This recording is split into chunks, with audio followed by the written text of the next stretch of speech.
kita akan belajar dengan satu judul pelajaran kita yaitu penuntun dalam hidupku.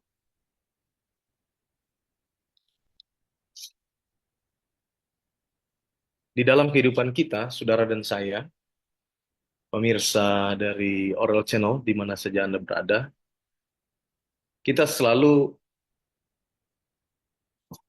berpindah tempat dari satu tempat ke tempat yang lain. Dan di dalam perjalanan itu, seringkali kita tidak tahu apa yang akan terjadi.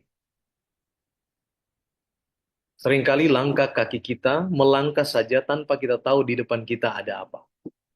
Dan barangkali ketika kita berjalan ke depan, kita juga tidak tahu apakah kita harus belok kiri, atau kita harus belok kanan, atau kita harus terus dalam perjalanan itu. Itulah sebabnya sangat penting dalam kehidupan kita untuk kita memiliki penuntun. Karena penuntun inilah yang akan membuat perjalanan kita ini menjadi baik dan lancar sampai pada tujuan yang dituju. Dalam kehidupan kita, kita mengenal yang namanya GPS. Ya, GPS ini adalah Global Position System. Ini adalah satu sistem navigasi yang berbasis satelit dan dia berfungsi 24 jam dan bisa digunakan oleh siapa saja yang tentunya memiliki alatnya. Sekarang ini GPS-nya juga digabungkan dengan handphone. Ini sangat menolong kita untuk kita berpindah dari satu titik ke titik yang lain dengan tanpa ada hambatan, dengan perjalanan yang lancar, semisal kita menggunakan kendaraan, maka kendaraan itu akan dituntun di jalan yang baik, walaupun kadang-kadang memang ada juga di tempat-tempat tertentu, walaupun telah menggunakan GPS, tapi perjalanannya sepertinya kurang lancar, karena kesalahan mungkin dalam menerapkan aplikasi ini, harusnya kita menggunakan kendaraan roda 4, tapi yang kita gunakan adalah roda 2 atau yang kita gunakan kereta, yang kita pencet di sana kereta, atau jalan kaki, sehingga perjalanannya tidak seperti yang diharapkan. Tetapi secara umum, GPS ini menuntun perjalanan kita untuk dengan lancar, dengan baik, dari satu titik ke titik yang lain. Di kota-kota besar, ada banyak sekali kemacetan, dan GPS ini menolong kita untuk kita boleh menghindar kemacetan itu. Kalau sekiranya ada jalan yang lain, yang lebih lengang, maka alat ini akan menuntun kita ke jalan tersebut.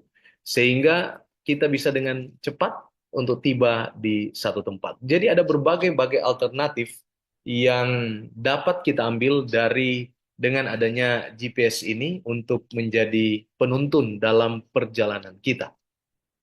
Firman Tuhan berkata di dalam Mazmur 119 ayat 105, firman-Mu itu pelita bagi kakiku dan terang bagi jalanku.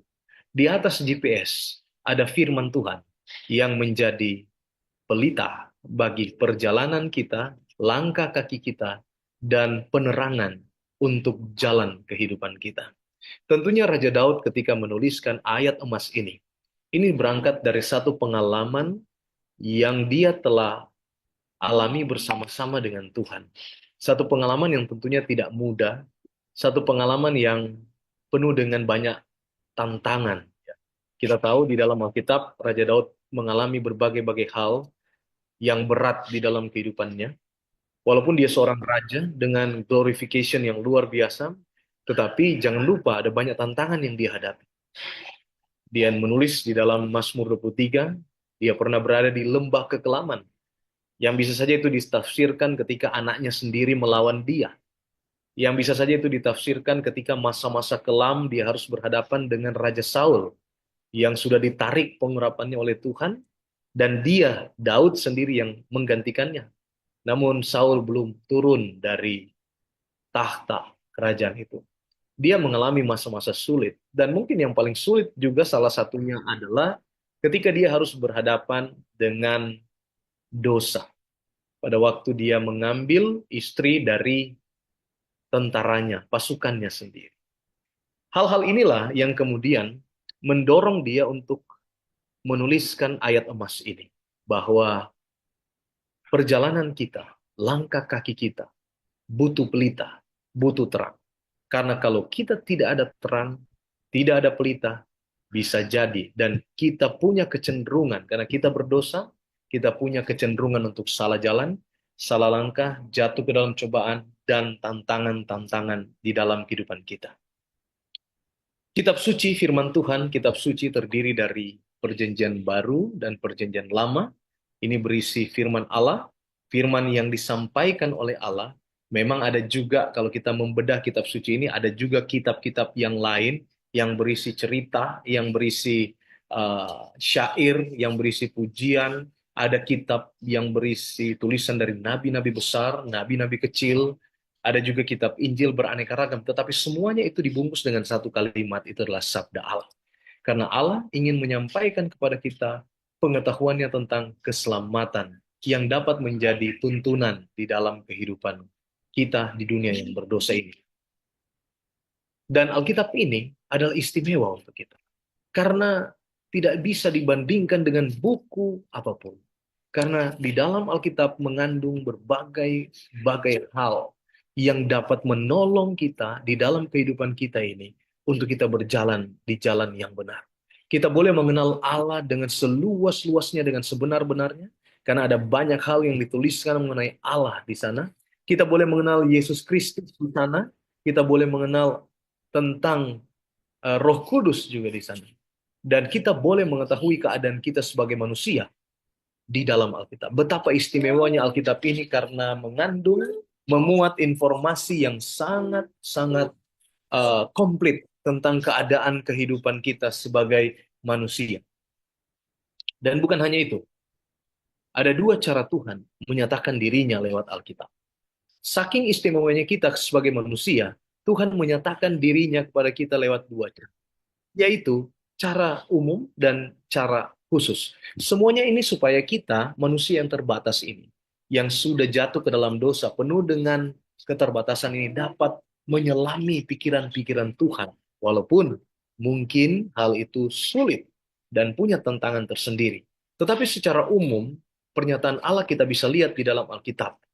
Tabiat Allah kita bisa baca di sana.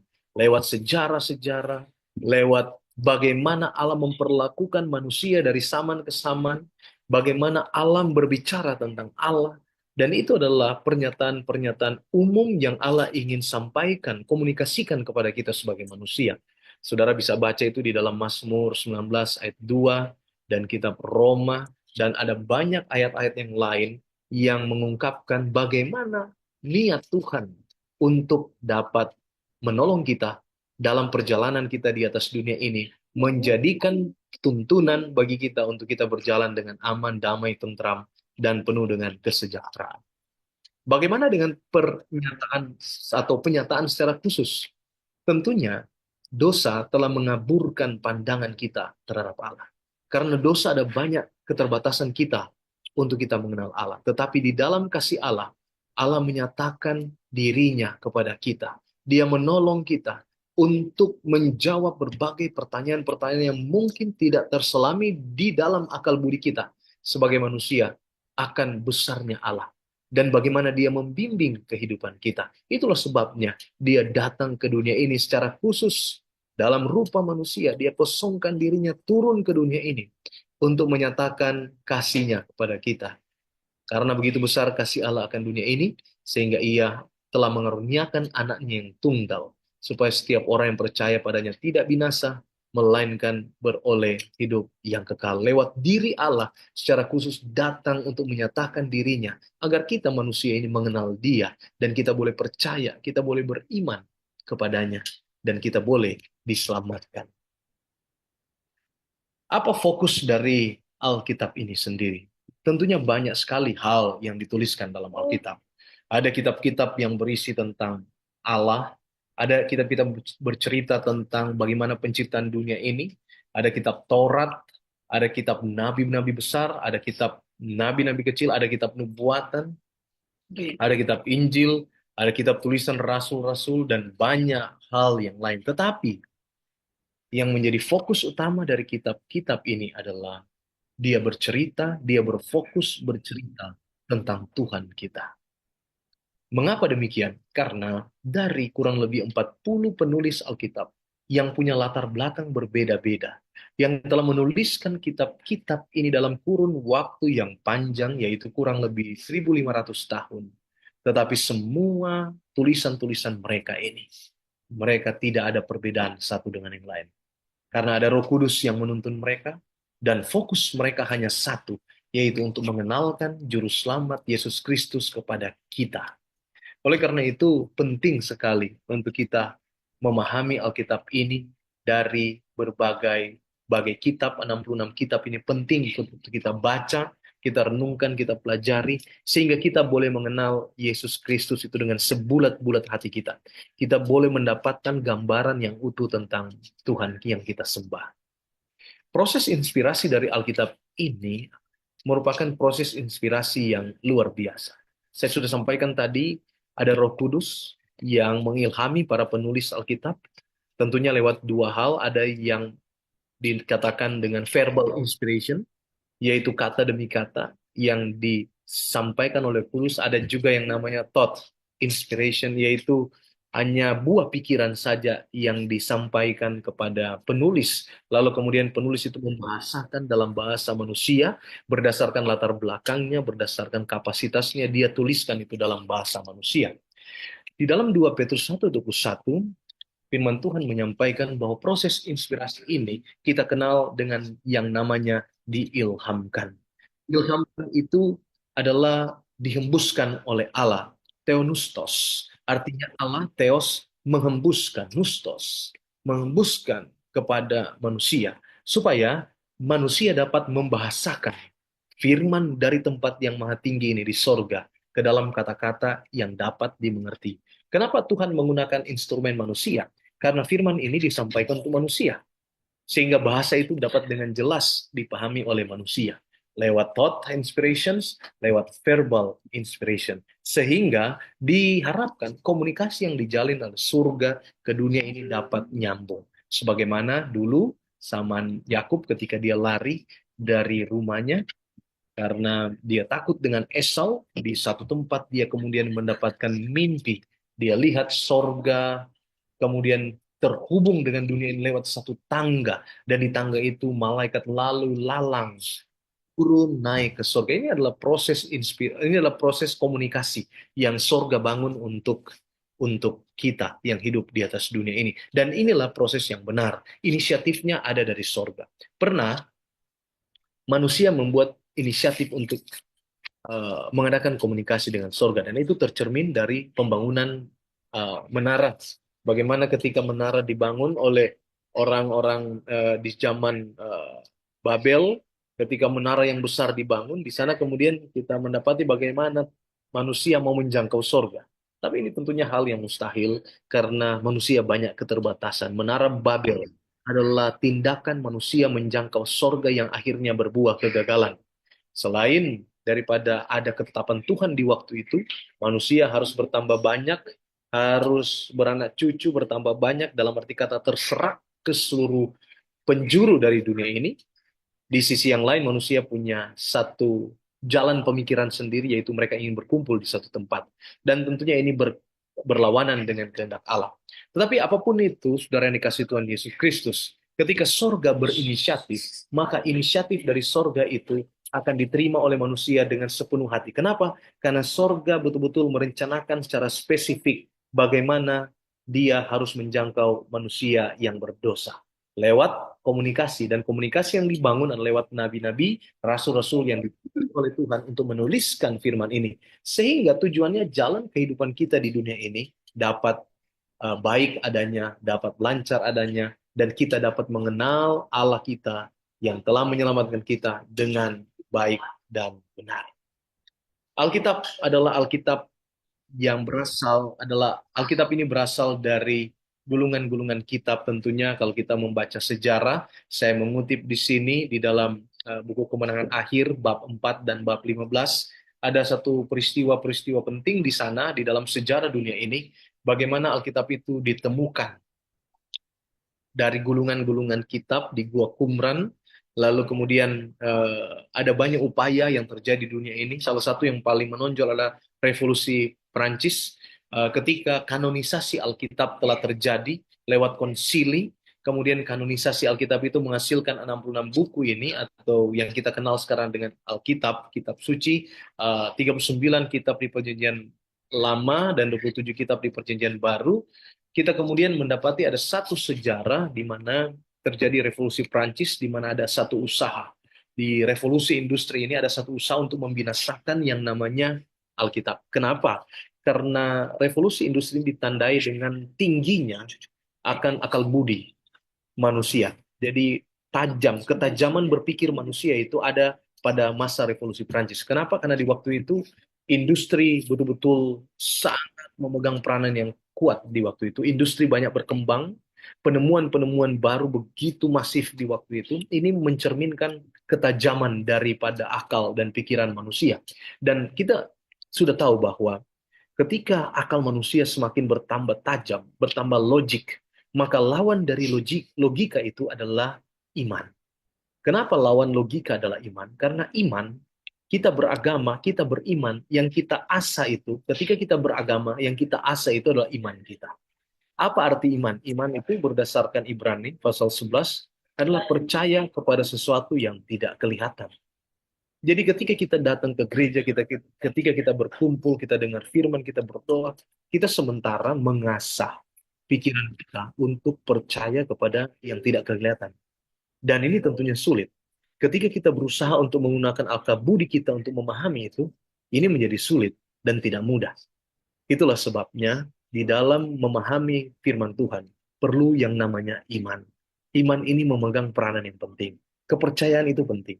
Karena beragama itu adalah mengasah kepercayaan kita kepada Tuhan.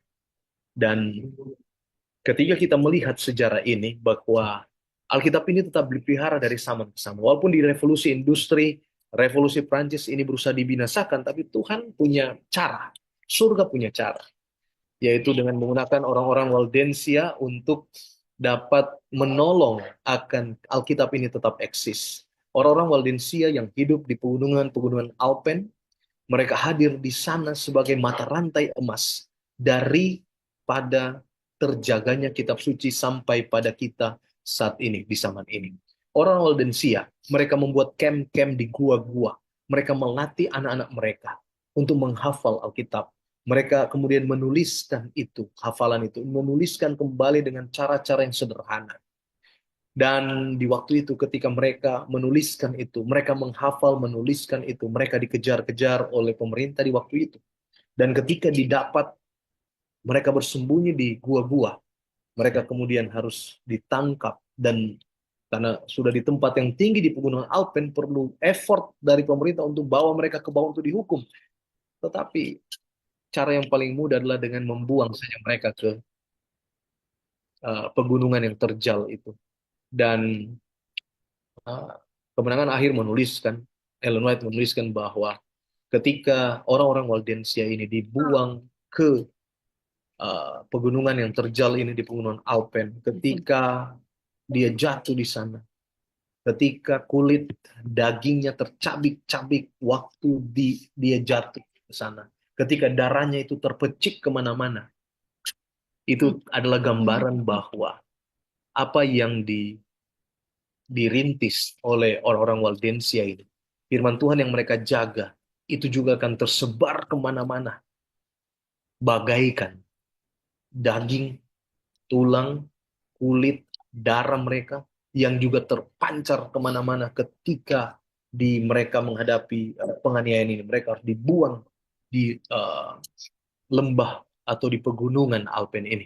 Dan ini adalah sebuah kenyataan saat ini bahwa kita masih memiliki Alkitab, kita punya Alkitab yang kita pegang, dan itu adalah berkat jasa daripada orang-orang Waldensia.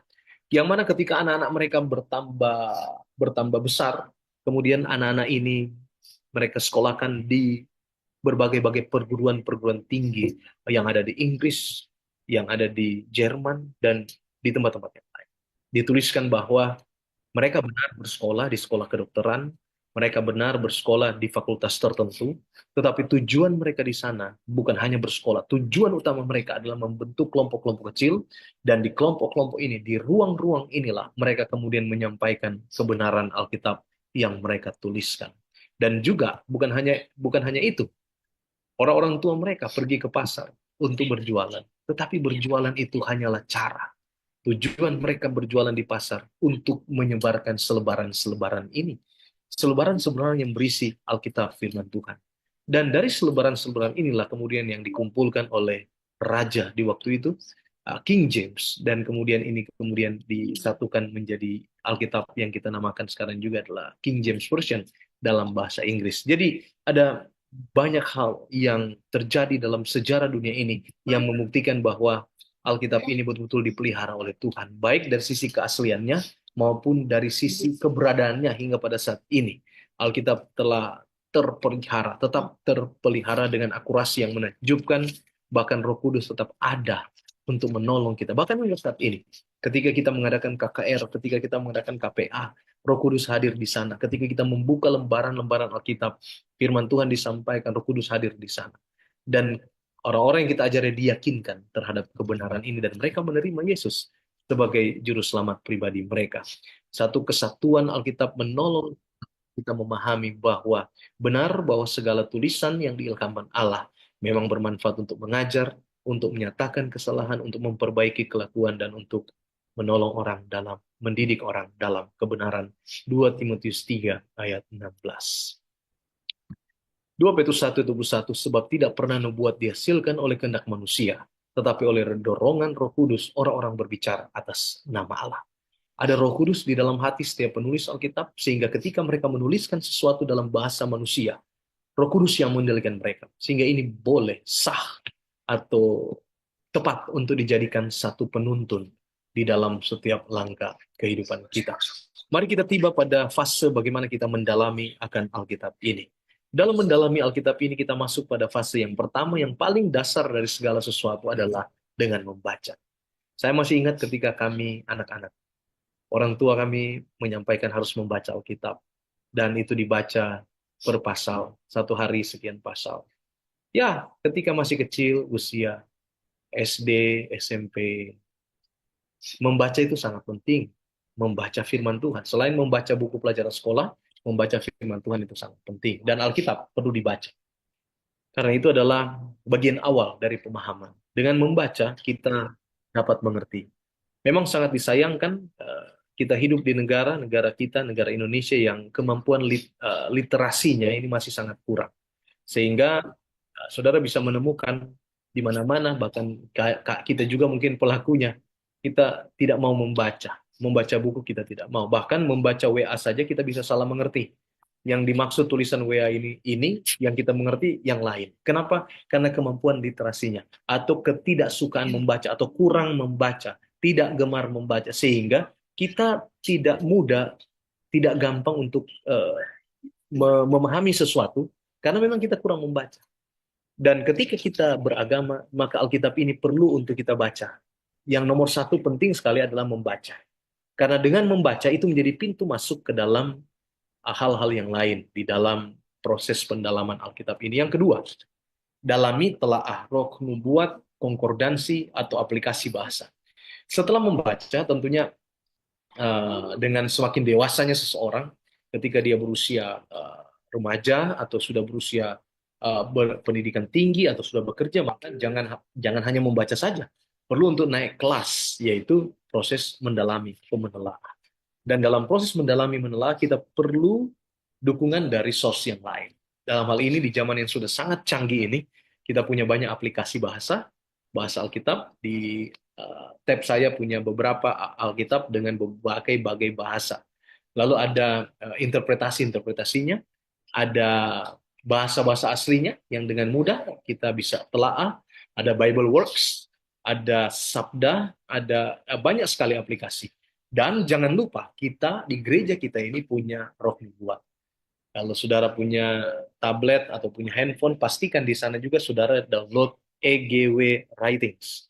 Karena ada banyak buku yang sudah dalam bentuk aplikasi yang kita bisa baca secara online atau kita bisa dengar. Ya, oh mata saya sudah tidak bisa lagi membaca, maka dengar. Kita tinggal pencet ada apa di sana, button yang kita pencet dan dia akan berbicara sendiri, kita tinggal mendengar ya.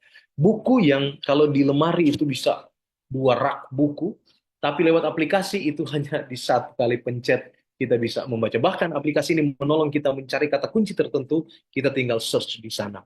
Ini adalah alat untuk bagaimana kita mendalami menelaah. Jangan hanya membaca. Sudah cukup membaca itu untuk anak-anak. Tapi ketika telah dewasa, perlu untuk mendalami. Membaca mungkin dikurangi, jangan lagi 1 pasal, tapi mungkin 1 perikop, tetapi kemudian didalami, dibaca sumber-sumber yang lain, source-source yang lain itu didalami. Jadi kalau kita kita membaca itu, lalu kita punya pendalaman terhadap itu, maka itu semakin memperkaya akan apa yang kita baca. Kita dapat tahu, oh latar belakangnya seperti ini, tulisan ini latar belakangnya ini, etimologi asal katanya seperti ini. Dari sisi bahasa, maka ini bisa diartikan dengan ini. Karena kita ketahui bahwa di dalam bahasa Indonesia kita punya banyak keterbatasan. Termasuk di dalam soal bahasa ini kita punya banyak sekali keterbatasan. Contoh, dia. Kalau di dalam bahasa Inggris, dia diterjemahkan dalam bahasa Indonesia hanya dia saja. Kita tidak tahu dia ini laki-laki atau perempuan atau apa. Tapi dalam bahasa Inggris ada she, ada he, ya. Tentunya di dalam bahasa aslinya, bahasa Yunani atau bahasa Ibrani, lebih spesifik lagi, di mana di dalam kedua bahasa ini bukan hanya maskulin dan bukan hanya feminin, tapi ada juga neuter, di mana ini hal-hal yang kita tidak akan dapati ketika kita hanya membaca Alkitab bahasa Indonesia saja. Hanya dengan menjadi pelajar Alkitab, dengan sumber yang saat ini banyak sekali dan mudah untuk didapat dengan kecanggihan teknologi, kita seharusnya kita dapat dengan mudah untuk mendalami Alkitab. Apalagi dengan kemajuan sekarang, ditemukannya AI, kita sangat mudah untuk melakukan sesuatu atau mengetahui sesuatu. Gunakan hal ini untuk kepentingan kerohanian kita. Dan setelah itu, ini kita masuk pada fase di mana kita merenungkan, merefleksikan. Di dalam Markus 1 ayat 35, Yesus Kristus ketika berada di atas dunia ini, kegemaran Yesus Kristus adalah di pagi hari dia pergi keluar dan dia bermeditasi dengan Bapaknya. Ini adalah alat yang Tuhan gunakan untuk memasukkan pekabaran itu di dalam hati. Hanya lewat meditasi, merenungkan, maka firman itu akan terhisap ke dalam jiwa kita. Membaca tidak cukup, menelaah ya, ada campuran akal budi di sana yang digunakan, tapi ingat juga bahwa perenungan itu penting. Dan perenungan itu kita temukan ketika di pagi hari, ketika kita bangun subuh, ketika kita merenungkan firman itu, atau tengah malam di situasi yang senyap, sunyi, maka dengan mudah kita dapat merenungkan firman Tuhan ini bagi kita. Refleksikan juga penting, atau praktikan itu. Ini yang terakhir, mempraktikan itu. Apa yang kita baca, apa yang kita telaah, apa yang kita renungkan, itu harus nyata di dalam praktek-praktek kehidupan. Ingat ada buah-buah roh di dalam kitab Galatia. Dari buah-buahnya kamu mengenal dia. Buah-buah roh itu adalah kasih, sukacita, damai sejahtera, kelemah lembutan, penguasaan diri, dan lain-lain. Itu merupakan satu output dari apa yang kita baca. Jadi kita harus lengkap ketika kita membaca, merenungkan, menelaah, merenungkan, ada juga yang keluar dari diri kita berupa praktek-praktek nyata, perbuatan-perbuatan baik. Maka ketika kita tiba pada langkah ini, kita kemudian telah dituntun dalam kehidupan kita untuk memiliki karakter Yesus. Alkitab yang diberikan Tuhan, sorga untuk dunia, menjadi penuntun dalam hidup kita. Dan ketika kita mempraktikkan itu, maka kita menjadi pelaku firman, kita menjadi pelaku-pelaku firman dalam menerapkan apa yang menjadi tuntunan untuk kita. Dan inilah yang menolong kita untuk dapat menjadi berkat bagi orang yang ada di sekitar kita. Banyak orang diberkati dan berubah menjadi lebih baik setelah membaca Alkitab.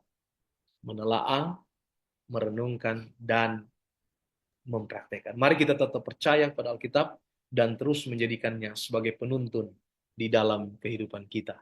Saya membaca Alkitab, saya mendalami Alkitab, saya merenungkan Alkitab, dan saya mempraktikkan Alkitab. Bagaimana dengan Anda? Semoga pelajaran pada malam hari ini menjadi berkat untuk kita semua. Tuhan memberkati kita. Amin.